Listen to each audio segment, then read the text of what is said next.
Histoire de fantôme. En voyant la photo de mon ancienne maison, une dame me demanda s'il ne s'y était pas produit une histoire de fantôme. Plus tard, quelques amis bodhisattvas sur Facebook exprimèrent aussi leur envie d'entendre cette histoire de fantôme. Quand je retourne en arrière, je me dis qu'il s'était vraiment passé beaucoup de choses dans mon ancienne maison. Confucius a dit « Je ne parle pas de choses étranges ni de pouvoirs surnaturels. Mais dans l'univers, rien n'est trop étrange, et toute chose qu'on a imaginée pourrait un jour se produire. Nous ne devons pas oublier que notre espace de vie, en tant qu'êtres humains, est très limité, et notre sagesse d'homme moderne est peu profonde. Ceci dit, je m'attendais vaguement à ce que des choses pareilles se produisent, puisque tout est le fruit d'une cause. On ne peut certainement pas expliquer ces faits d'un point de vue scientifique. Voilà pourquoi je ne peux exiger que tout le monde me croie. Si vous trouvez mon histoire trop invraisemblable, je vous prie de lire ce texte comme vous auriez lu une fiction et de considérer les choses qui se sont produites comme une coïncidence. Il n'est nullement nécessaire de vous énerver contre moi, je n'ai aucune envie de me disputer avec vous sur ce sujet. En France et surtout à Paris et ses alentours, le prix de la location d'un logement est très cher. Le tiers d'un salaire environ est réservé au loyer, et après toutes les dépenses de la vie courante, qui sont assez élevées elles aussi, il est difficile à la fin du mois d'épargner, en sorte qu'on se retrouve souvent à découvert. Soyez sûr que même si beaucoup de gens pensent à tort que tous les Français sont romantiques et très riches, la vérité est qu'en moyenne les Français n'ont pas autant d'argent sur leur compte que les Taïwanais, et qu'en France le nombre de pauvres est plus élevé qu'à Taïwan.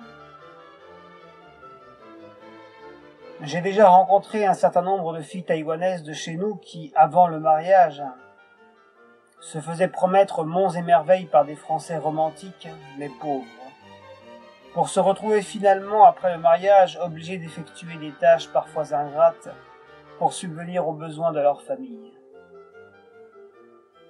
Je ne peux évidemment prétendre que tous les Français sont comme cela. Il y en a de très sérieux et motivés qui jouissent de très bonnes conditions de vie. Du point de vue bouddhiste, le mariage entre deux personnes dépend de certaines conditions prédéterminées. En d'autres termes, on ne peut forcer les sentiments car tout est le résultat d'une cause et d'une conséquence. Souvent, il s'agit de deux personnes qui ne sont pas très compatibles entre elles. Le mariage se fait, soit parce que l'un des époux veut rembourser ses dettes, soit parce que l'autre est venu lui réclamer le remboursement de ses dettes. Les Chinois ont un mot particulier pour désigner le mari et l'épouse. Le terme ennemi. Et ces deux caractères décrivent fort bien la chose, car si les deux ne sont pas des ennemis, ils ne se rencontreront jamais. C'est vraiment ainsi que les choses se passent. Résidant en banlieue parisienne, un tiers de nos revenus partait dans le loyer, et par conséquent, mon épouse et moi avions décidé que le mieux serait d'acheter au lieu de louer. De toutes les façons, nous donnerions le loyer à la banque pour rembourser le crédit, et une fois le crédit payé, la maison serait à nous. Si bien que nous pourrions ensuite épargner de l'argent. Mon épouse française étant excessivement perfectionniste, nous dûmes visiter des maisons durant 2 années. Nous vîmes pas moins de 80 maisons, sans pourtant jamais parvenir à nous décider. Pour chaque maison que nous visitions, mon épouse pointait du doigt un défaut inacceptable. Trop cher, trop vétuste, trop peu de luminosité, voisins trop bruyants. Les maisons que nous avons visitées pendant 2 ans, aucune ne l'eût plu. Entre-temps, le prix des maisons ne cessait d'augmenter, sans pour autant qu'il nous fût possible de nous décider. Je finis par concevoir le souhait d'abandonner notre projet d'achat. Je n'avais plus envie de poursuivre les visites, et prête à accepter sa décision, je laissais mon épouse faire des visites. À cette période, la mère d'un enfant de l'école venait souvent discuter et manger avec nous. Elle se disait médium. Son histoire était étrange. Elle avait fait ses études en informatique dans une école renommée et avait travaillé dans le secteur de la science et de la technologie. Mais après avoir découvert ses capacités médiumniques, elle avait du jour au lendemain quitté son poste pourtant bien payé, elle est devenue végétarienne et vivait des allocations de chômage qu'on lui accordait et des économies qu'elle s'était constituées. En outre, il lui arrivait souvent de lâcher très subitement des choses pour le moins étranges. Certes, chacun a ses idées, et dans l'univers, rien n'est trop étrange. Mais je ne m'attendais pas à ce qu'en France, il y eût aussi des voyantes, traînant derrière soi un parcours universitaire. À l'école de mon fils, il arrivait souvent que des parents portent sur elle un regard moqueur, la considérant comme une vieille folle. Quant à moi, elle m'inspirait un peu de pitié. Quand, en allant chercher mon fils à l'école, je tombais sur elle, je l'invitais avec sa fille à venir dîner chez nous. Mon épouse aussi les traitait très bien. Si nous visitions une maison et que, sur le chemin, nous tombions sur elle, après avoir échangé quelques mots, elle nous disait « Ce n'est pas encore celle-ci. Celle que vous allez voir maintenant n'est pas votre maison. Votre maison est faite de pierre, elle est très jolie, elle respire. Elle va bientôt se présenter à vous, elle vous attend. » À chaque fois, nous la remercions pour sa gentillesse. Après tout, elle voulait nous réconforter. Cependant, je ne croyais pas un seul mot de ce qu'elle disait. Où dans ce bas monde pouvait-on trouver des choses aussi merveilleuses? Une maison qui attend quelqu'un et qui respire en plus. À chaque fois que j'entendais ces propos, l'envie de discuter avec elle me fuyait. J'esquissais un sourire impuissant et je m'empressais de partir pour aller visiter la maison. Un jour, pendant la grève du métro parisien, je ne pus me rendre au travail. L'agence nous appela pour nous informer qu'une nouvelle maison pouvait être visitée. La bâtisse avait plus de 150 ans d'âge. Contre toute attente, en voyant le jardin et les arbres fruitiers, mon épouse sourit d'un air satisfait. Profitant de ce moment avant qu'elle ne change d'avis, je remplis tout de suite un chèque à l'ordre de l'agence pour bloquer l'affaire. J'avais décidé que c'était la maison qu'il nous fallait. Il est vrai que l'on n'obtient rien sans effort. J'avais aux quatre coins du monde habité tant d'endroits depuis mon enfance, et voilà que maintenant j'allais enfin avoir ma propre maison. J'avais un peu peur d'y croire. Les murs de cette maison étaient en pierre meulière, ce qui est fréquent en région parisienne. Même si l'intérieur était relativement vieux et délabré, la structure de la maison en demeurait par moins très solide. 3 cheminées en marbre agrémentaient les pièces et d'anciens ornements rehaussaient la qualité esthétique du plafond. Sur la partie extérieure de la maison était fixé un carreau de céramique vieux de plus de 150 ans et portant le nom et la signature de l'architecte, ce qui attestait de la singularité de la maison. Dans le jardin poussaient des vignes, un pêcher centenaire à pêche blanche, des pommiers et des fraisiers. Nous trouvions encore des fruits de la passion, des roses, des glycines, un camélia centenaire, des pivoines et d'autres plantes dont j'ignore le nom, et un petit étang de plus ou moins de 60 cm de diamètre, dans lequel nageaient quelques poissons. Un vieux puits, enfin, ajoutait à la beauté du lieu. Assez étrangement, entre l'été et l'hiver, le volume des pierres changeait en fonction de la température, c'est-à-dire que l'épaisseur des murs elle-même changeait. Comme si la maison était vivante et respirait, ce qui coïncidait avec ce que nous avait prédit notre ami médium. Même après le déménagement, cette amie venait nous rendre visite et bien sûr, elle nous disait que la maison de ses prédictions était précisément celle où nous vivions désormais. Les enfants, était-ce juste Une coïncidence ou pas? Selon le bouddhisme, rien dans ce monde n'arrive par hasard.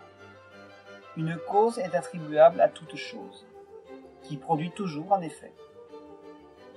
Mais si ce n'était pas un hasard, pourquoi donc cette maison aurait attendu qu'on vienne s'y installer? Qu'attendait-elle de nous? Je me souviens à présent que, de mon point de vue, cette maison était parfaite. Si nous voulions vraiment lui chercher un défaut, le seul était peut-être qu'elle se trouvait un peu trop près de la gare et de la voie ferrée. Au début, nous avions peur que des passages trop fréquents du train ne troublent notre tranquillité. Mais après un certain temps, nous nous y habituâmes.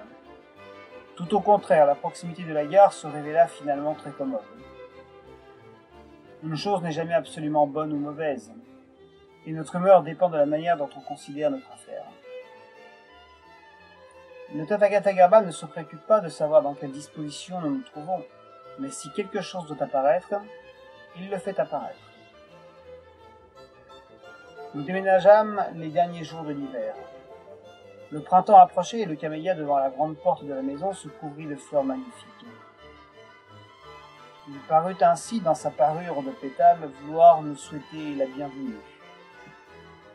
Mes deux enfants étaient bien contents. Mon petit commençait tout juste à marcher, et avec sa couche, il courait partout. Quand je rentrais à la maison, j'entendais de loin le rire des deux frères s'amuser dans le jardin. Même si nous n'avions pas assez d'argent pour demander à des ouvriers de soigner le décor de notre intérieur, je parvenais, en y travaillant le week-end, à réaliser moi-même ces travaux. Puisque nous étions à l'étranger, nous devions faire les choses par nous-mêmes. Voilà pourquoi nos Tathagata Garbha, face aux différentes difficultés que nous rencontrions, faisaient naître les compétences nécessaires à leur résolution. Le Tathagata Garbha est tout-puissant et si parfait. Il est lié à tout, et il est capable partout de nous accompagner. Nous ne devrions donc pas avoir peur où que nous soyons. Je comptais faire les travaux tout seul, et j'avais simplement abordé ce sujet devant un collègue lors d'une pause café. Mais à la suite de cet entretien très ordinaire, je fus assez étonné de voir autant d'amis et de collègues venir spontanément le week-end pour m'aider à peindre. Ils étaient vraiment très motivés. Aujourd'hui encore, je leur en suis très reconnaissant. Dès le début des travaux, toutes les fins de semaine ou presque étaient fort animées. La plupart de mes amis, venant également de l'étranger, le fait de les voir peindre ensemble me faisait penser un peu aux Nations Unies. Le soir, je faisais des nouilles ou une pizza, et j'invitais tout le monde à dîner chez moi. Je pense souvent que le succès d'un projet dépend des efforts conjugués de chacun, et non du travail réalisé individuellement par quelqu'un. Il n'importe pas de savoir qui commande. Ce qui compte est de bien faire les choses. Le succès sur le chemin de Bodhi est de même nature. Selon le dharma de Bouddha, il n'y a pas de moi. Si donc quelqu'un veut toujours réussir et montrer qu'il est très fort, s'il veut briller en société, il ne suit certainement pas le dharma du Bouddha. Si le Bouddha est appelé aussi Tathagata, c'est-à-dire ainsi venu, c'est parce que grâce à ce dharma inconditionné qui est sans moi, on réalise Tathagata et on réalise le chemin du Bodhi. L'été prit fin quelques mois après notre déménagement. L'automne dispensait à la nature ses premières couleurs et sa fraîcheur. Un dimanche après-midi, nous étions tous à la maison. J'avais pris du bois et je me trouvais dans le séjour en train d'allumer la cheminée, cependant que ma femme s'affairait au fond du jardin à cueillir des pommes. J'eus à ce moment-là un sentiment étrange. Tout était trop calme. J'appelai donc mon fils cadet par son prénom, et mon fils aîné me dit sans tarder que son frère ne se trouvait pas dans sa chambre, et qu'il ne savait pas où il pouvait être. Je lançai alors un cri en direction du jardin pour demander à ma femme si le petit était avec elle, en train de cueillir des pommes. Mais il n'y était pas non plus. Ce petit gars restait d'ordinaire toujours près de moi, et en l'espace d'un instant il avait disparu. Où pouvait-il bien être? Il ne répondait pas quand je l'appelais était quelque chose de très inhabituel. Je fis quelques pas dans le jardin, je m'approchai du petit étang, et soudain je le vis flotter à la surface de l'eau. J'eus très peur et me précipitai vers lui pour le sortir de l'eau. « Notre fils s'est noyé, appelle les pompiers !» hurlai-je à ma femme. Elle rentra précipitamment à l'intérieur de la maison pour appeler les secours. Mon aîné, en entendant mes cris, accourut à son tour, et très apeuré me demanda « Est-ce que mon frangin est mort ?» À ce moment-là, je ne le laissai pas s'approcher. Voyant mon fils qui ne bougeait plus, ses pupilles immobiles, je me demandais s'il n'avait pas déjà quitté ce monde. Je me hâtais de pratiquer sur lui la respiration artificielle, mais sa bouche était devenue violette, et ses mâchoires étaient serrées. Comment, dans ces conditions, pratiquer la respiration artificielle? Soudain, je me rappelai que lorsque j'étais enfant, mon maître de kung-fu disait que si on appuie sur les joues, près des angles de la bouche, le menton tombe et la bouche s'ouvre. Je n'avais jamais essayé cela auparavant, mais dès que j'ai eu cette idée, j'appuyai sans tarder près des angles de la bouche de mon fils. Comme attendu, sa bouche s'ouvrit et je lui fis du bouche à bouche. Je pressai ensuite son ventre plusieurs fois, mais rien de ce que je faisais n'avait l'air de produire sur lui le moindre effet. J'avais l'impression qu'il s'était écoulé trop de temps. « Fiston, allez, lève-toi » ne cessais-je de me répéter en moi-même. Je faisais toujours du bouche à bouche et j'exerçais sur son ventre des pressions comme il convient de faire dans ces cas-là. Dans la mesure où je m'entraînais jadis à l'exercice de la paume de fer, je n'osais pas trop donner de force à mes mouvements. Par contre, en voyant qu'il ne donnait toujours aucun signe de vie, je me dis qu'il valait mieux forcer un peu. J'appuyai donc plus fort et un peu de sang rouge dilué dans le eau sortit de la bouche. La lumière de ses pupilles reparut lentement et il se mit à pleurer. À ce moment-là, les pompiers entrèrent dans le jardin. 2 d'entre eux transportèrent immédiatement mon fils à l'intérieur. Le déposèrent à côté de la cheminée, enlevèrent ses vêtements mouillés et l'enveloppèrent dans un drap propre. Très vite, ils surent réchauffer son corps. De mon côté, je ne pouvais penser à rien. J'entendais mon fils pleurer à l'intérieur alors que, dans le même temps, 2 pompiers administraient à ma femme un peu d'eau chaude. Je restai assis sans bouger dans le jardin à côté de la porte. Mon aîné courut alors vers moi et il me serra dans ses bras. « Papa !» me dit-il, et je serrai à mon tour dans mes bras en lui confiant que tout allait bien pour son petit frère. Une voiture de police arriva ensuite et quelques policiers échangèrent quelques mots avec moi. Ils voulaient savoir si quelqu'un n'avait pas délibérément poussé mon fils dans l'eau. Ce policier était vraiment très loin du compte. Comment aurais-je pu vouloir blesser mon propre fils en le poussant dans l'eau?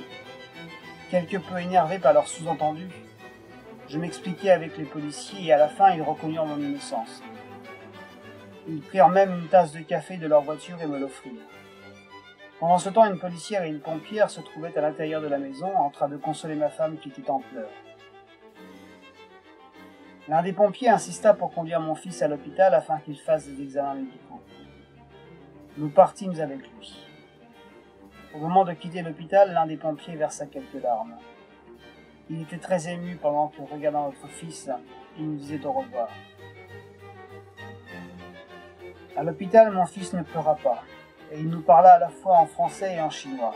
Considérant son jeune âge, il ne s'exprimait pas encore très bien. Il nous dit qu'il était déjà allé très loin.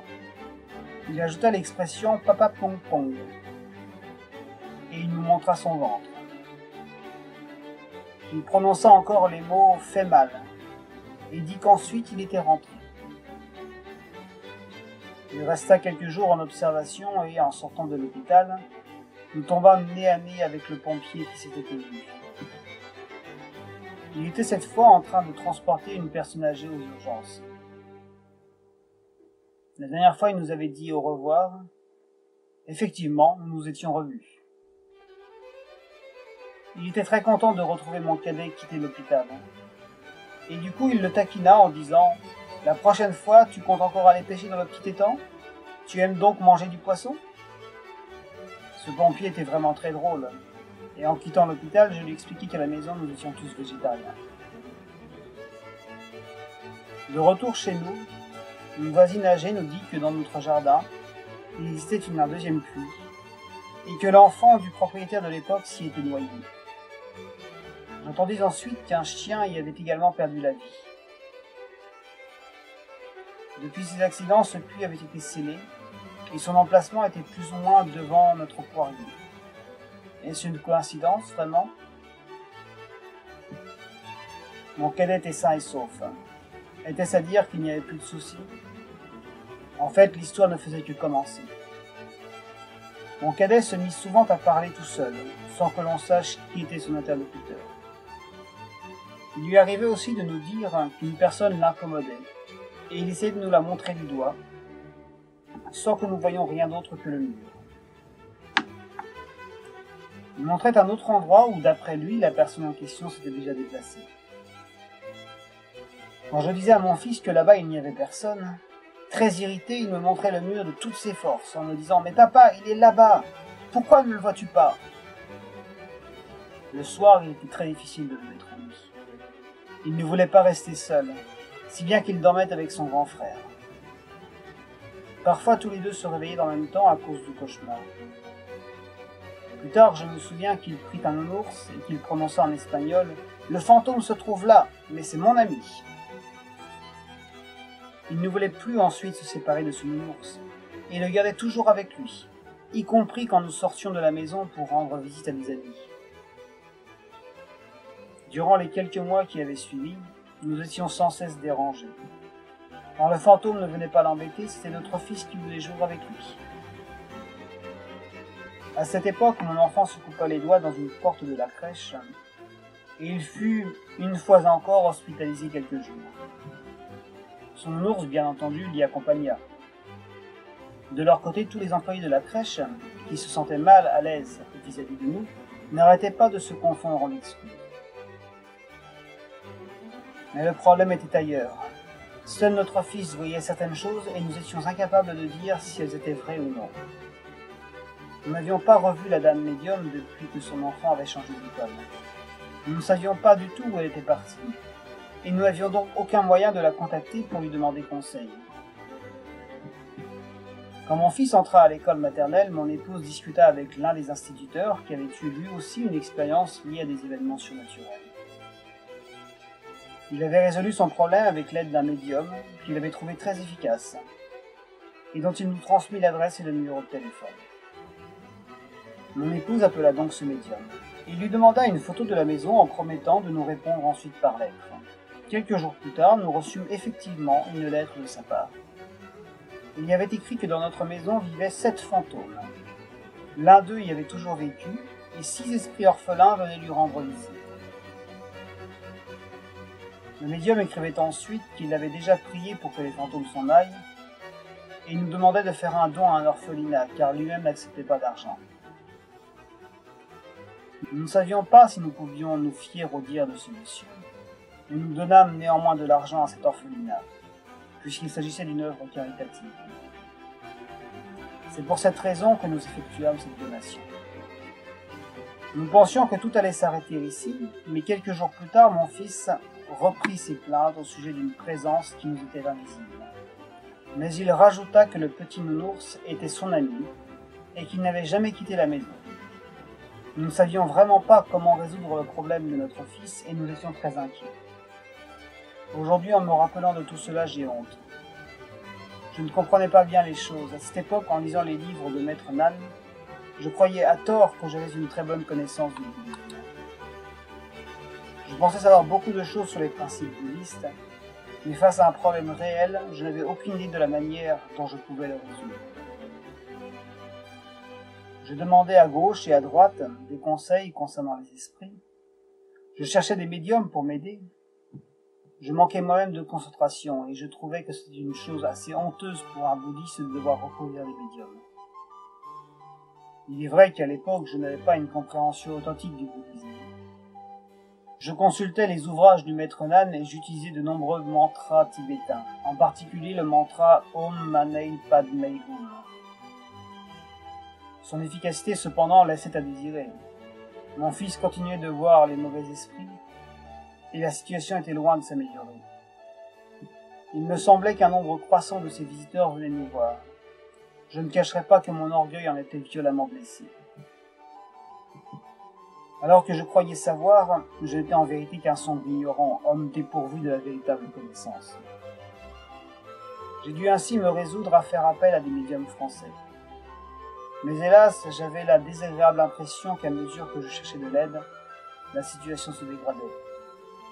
Telle est mon expérience personnelle sur ce sujet. S'il vous faut une aide, il est préférable de prononcer le nom du Bouddha, au lieu d'employer les mantras tibétains dont le seul effet est d'aggraver un problème qu'ils sont pourtant censés résoudre. Ce sont des chemins de perdition dans lesquels j'ai fait l'erreur de m'engager. C'est là un conseil qui, en toute sécurité, c'est là un conseil qui, en toute sincérité, est né du fond de mon cœur. L'été arriva. Une amie taïwanaise et son père vinrent chez nous pour les vacances. Elle était une fameuse professeure dans l'île au trésor et la télévision la sollicitait fréquemment. Une nuit, alors qu'elle dormait dans le salon, elle y sentit une présence sur une chaise, avec l'étrange impression qu'elle la regardait. Il était 1h du matin lorsque la chaise a bougé en émettant un son grinçant. Nos invités sont alors sortis précipitamment de la maison. Il nous fallut monter une tente dans le jardin où ils passèrent toutes les nuits suivantes. C'était une preuve que mon fils n'était pas le seul à avoir perçu ces manifestations surnaturelles. Je préciserai ici que mon amie eut elle-même l'opportunité de retrouver la maison où elle a vécu dans une vie antérieure et ce qui s'y était passé entre son compagnon et elle. Nombreuses sont les personnes qui nient l'existence de la réincarnation. Pourtant, ce que mon amie vécut est tout à fait authentique. Le plus curieux, c'est que le compagnon qui vivait avec elle dans sa vie antérieure était aussi ivrogne qu'il l'est dans sa vie présente. Qu'on ne pense donc pas que les frontières de la mort mettent un terme à tout ce qui existe. Les mauvaises habitudes nous poursuivent obstinément de vie en vie. C'est une réalité qu'il faut considérer avec beaucoup de sérieux et de prudence. Mon fils cadet eut un jour le malheur, alors qu'il était au jardin d'enfants, de voir tomber sur son pouce un morceau de bois suffisamment lourd pour le lui casser. Nous retournâmes une fois encore à l'hôpital et bien entendu, son ami le fantôme voulut l'y accompagner. La radiographie nous indiqua que l'os s'était fendu. Le médecin dut, sous anesthésie générale, rattacher la partie droite de l'os à celle de gauche. Il nous demanda ensuite de venir le revoir après un mois. À force de passer autant de temps dans un hôpital, nous finîmes par connaître son personnel. Une infirmière me demanda si je n'avais pas eu une maîtresse à l'hôpital.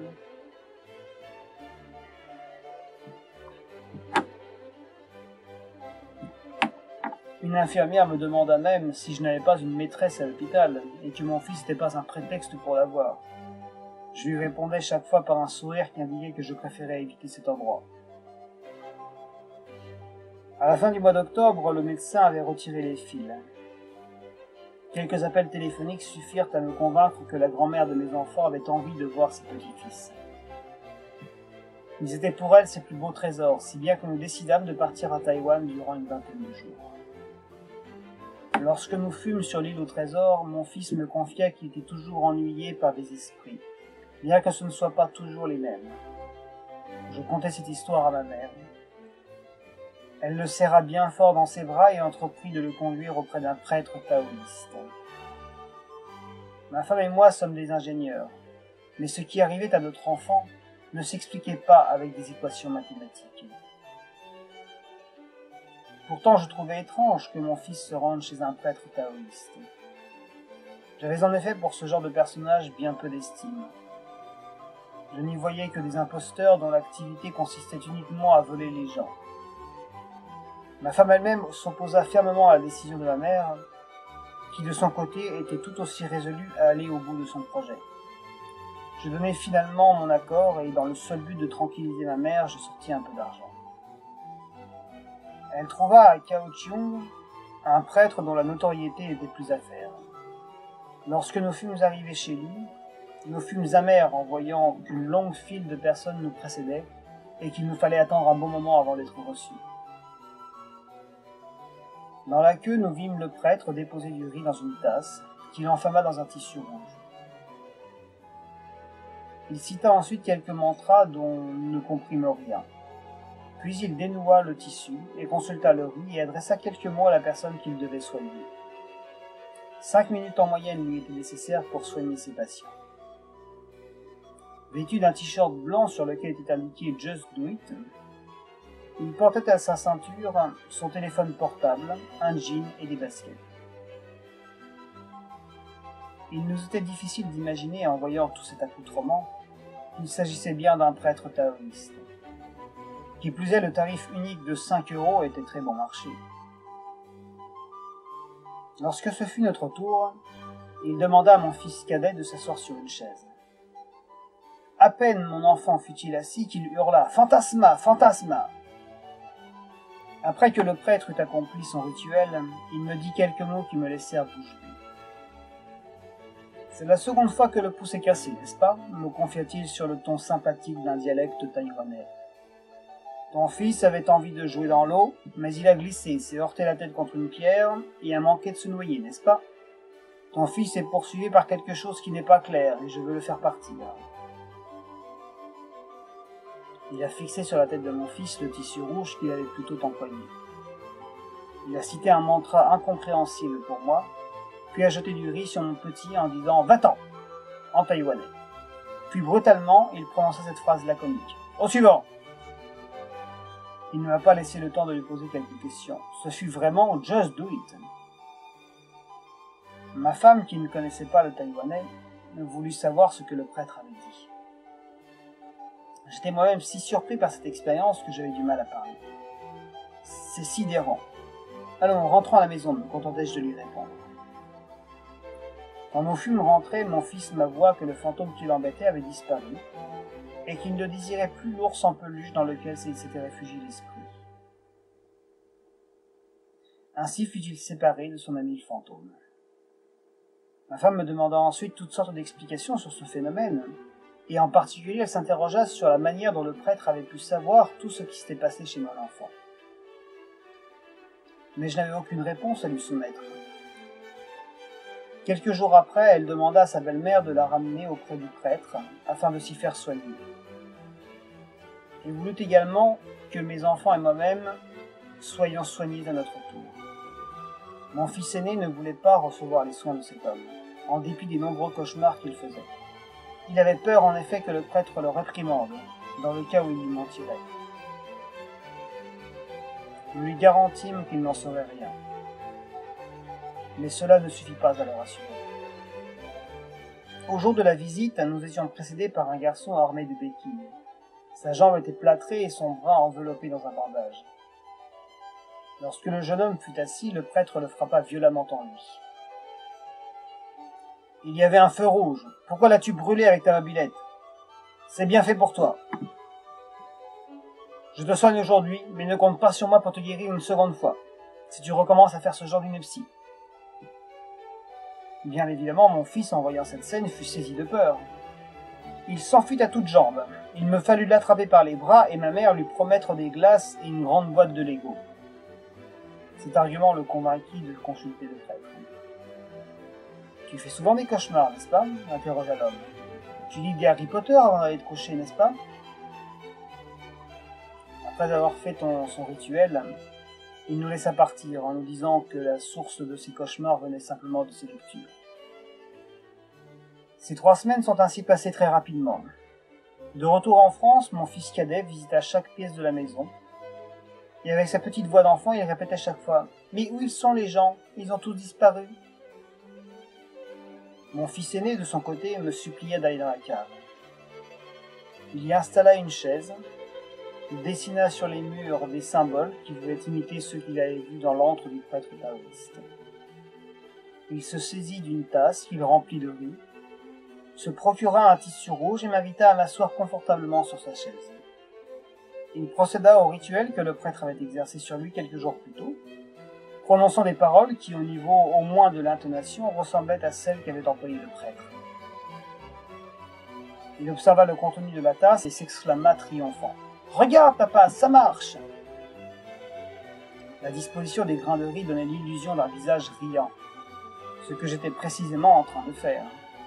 En mon fort intérieur, je me satisfaisais de voir que mon enfant pouvait devenir plus tard scientifique, puisqu'il avait un esprit propre à comprendre et à chercher le fonctionnement des choses. Mais au-delà de ces anecdotes, les esprits étaient-ils vraiment partis, ou bien mon fils n'était-il plus capable de les voir? Et s'ils avaient disparu, de quel pouvoir disposait le prêtre pour réussir une telle chose? Avait-il utilisé la force du grand fantôme pour chasser les petits qui hantaient notre maison? Je n'en sais toujours rien. La vie est un long fleuve tranquille. Si mes enfants et moi-même étions très à l'aise dans cette maison, ma femme ne s'y sentait pas bien. En 2011, mon maître d'arts martiaux me permit de découvrir le véritable enseignement du Bouddha. Quelques années plus tard, il fut officiellement reconnu comme un être illuminé. Bien après que, alors que j'avais 13 ans, je l'eus connu en Argentine. Pour ma part, je le considère comme mon propre père. J'étais très heureux en apprenant son illumination, que c'était une chose tout à fait accessible. Lorsque je découvris le véritable enseignement, je rencontrai un certain nombre de complications. Ma voiture fut volée et ma femme partit pour quelqu'un d'autre. À ce sujet, je la soupçonnais déjà de m'être infidèle, mais je ne parvenais pas à croire que ce fût vrai. Elle était rarement à la maison, arguant que son travail la retenait, et ne passait à la maison que de façon occasionnelle pour voir nos enfants. Puis vint le moment où elle demanda le divorce, la moitié de la vente de la maison et une indemnité pour qu'elle ait vie sur cette année. Je n'étais évidemment pas d'accord au sujet de ces exigences, ce qui provoqua entre nous de nombreuses disputes. Les camélias du jardin semblaient mieux me comprendre que ma femme. Cette année-là, ils ne produisent pas une seule fleur. Je parlais à mon professeur d'arts martiaux de cette situation. Il me recommanda de saluer quotidiennement le Bouddha. Je m'exécutai, demandant au Bouddha pourquoi ce genre de choses n'arrivait qu'à moi. Peu après, je fis un rêve dans lequel je me voyais dans une vie antérieure avec ma femme.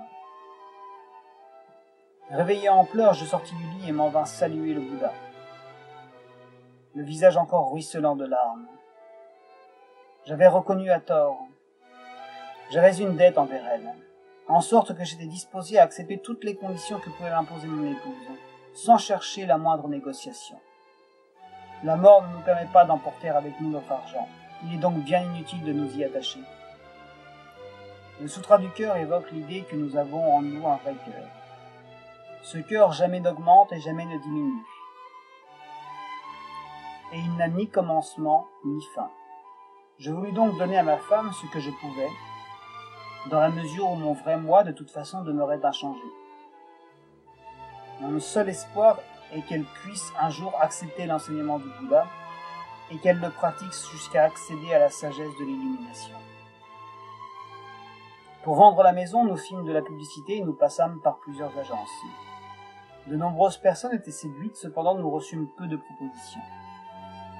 Certaines d'ailleurs, au moment de visiter la maison, tombaient en arpentant le jardin et une dame de l'agence se heurta contre un poteau.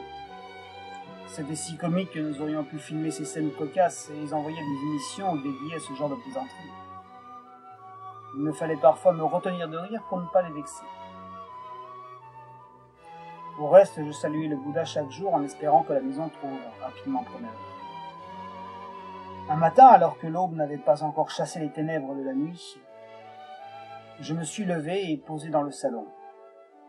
Je m'immergeais dans la méditation. Soudain, je vis un enfant, alors que je venais d'ouvrir les yeux. Je sursautai en le voyant et j'avais un peu peur. Je détournai mon regard de ce petit garçon blond châtain, qui devait avoir une dizaine d'années tout au plus. En acceptant ensuite de l'observer, je vis qu'il semblait vouloir s'emparer d'un jouet télécommandé qui appartenait à mon fils, sans néanmoins pouvoir l'arracher de l'endroit où il était posé. Face à la difficulté qu'il rencontrait, je lui tendis un autre jouet, pensant qu'il pourrait s'amuser avec celui-là. Et puis il me revint en mémoire le passage d'un sutra mentionnant l'idée que chaque geste et chaque mouvement d'un bodhisattva est inspiré directement de ce qu'il a assimilé dans son lieu de pratique. Immédiatement, je songeais que cet enfant qui me faisait face possédait lui aussi un vrai moi. Et plus je l'observais, plus grandissait ma compassion. Il me laissait l'impression de plus en plus nette que ma maison avait été la sienne un jour ou l'autre. Le petit garçon fit quelques pas vers moi et tendit sa main dans ma direction, s'employant à me toucher. À ce moment-là, je sentis me traverser un courant froid, alors que sa main très doucement s'approchait de mon visage. Je serrai alors sa main entre les miennes. Ce contact est inoubliable. C'était une sensation extrêmement douloureuse. Non physiquement, mais je ressentis à cet instant une profonde pitié pour cet enfant. En outre, la sensation était plus froide que tout ce que j'avais pu sentir jusque-là, Un froid si violent, si particulier qu'il se propageait jusque dans mon dos, ma tête et mes os. Un froid viscéral. Pourtant, en dépit de la douleur, je maintins sa main entre les miennes et lui demandai de répéter « Namo Amitabha Bouddha ». Mais comme il ne parvenait pas à prononcer ces mots, j'entrepris de reprendre la formule avec lui, mais cette fois en procédant syllabe par syllabe et en chinois. Tout en visualisant l'image d'Amitabha Bouddha, je l'invitais à répéter les syllabes que je prononçais. A, Mi, To, Fo. Il répétait ainsi une première fois puis une seconde fois. Il me dit ensuite qu'il allait partir. « Où vas-tu aller » lui demandai-je. « Ici, tu es chez toi. » Il ne répondit rien, si bien que je repris la parole. « Si tu pars, je te recommande d'aller chercher quelque chose à manger dans la cuisine, afin que pendant le trajet tu n'aies pas le ventre creux. » Au seuil de la cuisine, l'enfant me salua en joignant ses mains. Je le saluai de la même manière, en prononçant une fois encore « Amitofo ». Avant qu'il y entre, la cuisine fut subitement emplie d'une lumière blanche et dorée. Je sentis qu'il n'avait pas envie de me quitter. Je fermai les yeux et me concentrai sur ma méditation. Et quand je rouvris les yeux, le soleil avait jeté ses premiers rayons dans le salon. Je me levai et me rendis à la cuisine. Il n'y avait plus personne, la lumière y était éteinte. J'en vins à me demander si je n'avais pas rêvé de cette rencontre avec ce petit garçon. Mes mains pourtant conservaient encore cette froideur désagréable qui les avait saisies. La maison fut vendue peu de temps après que l'enfant l'eut quittée. Attendait-il que nous soyons les nouveaux habitants dans cette maison? Je l'ignore. Mais j'avais senti, lors de notre rencontre, que nous avions en commun de nombreuses affinités karmiques. Mon divorce se déroula sereinement. J'invitai d'ailleurs mon ex-femme à dîner. De mon côté, je trouvai dans la même rue que celle où nous avions vécu une petite maison que j'achetai. À chaque retour de mes vacances à Taïwan, je lui offrais du thé que je m'étais procuré là-bas. Parfois aussi, elle m'offrait quelque chose de ses propres vacances. C'est une erreur de penser que dans un divorce, une seule personne puisse avoir tous les torts. En fouillant dans la mémoire de nos vies antérieures, j'avais compris que lorsque deux personnes divorcent, aucune d'elles n'a tort. Cette histoire prendra fin ici en espérant que le lecteur puisse mener une existence tranquille et atteindre la sagesse du Bouddha. Amitofo. PS. J'ai raconté cette histoire de fantôme à mes enfants. Mon fils cadet n'en a plus aucun souvenir. Mon fils aîné, en revanche, en a gardé une mémoire très claire et a inventé à ce sujet une théorie toute personnelle. Peut-être qu'il était décédé après sa noyade et qu'un esprit l'avait possédé. Mon fils ne serait donc pas ce que nous croyons. Son frère lui a suggéré d'écrire un roman. Quant à moi, je lui ai dit que c'était là une chose impossible. Et si c'était effectivement le cas, il n'en resterait pas moins toujours mon fils.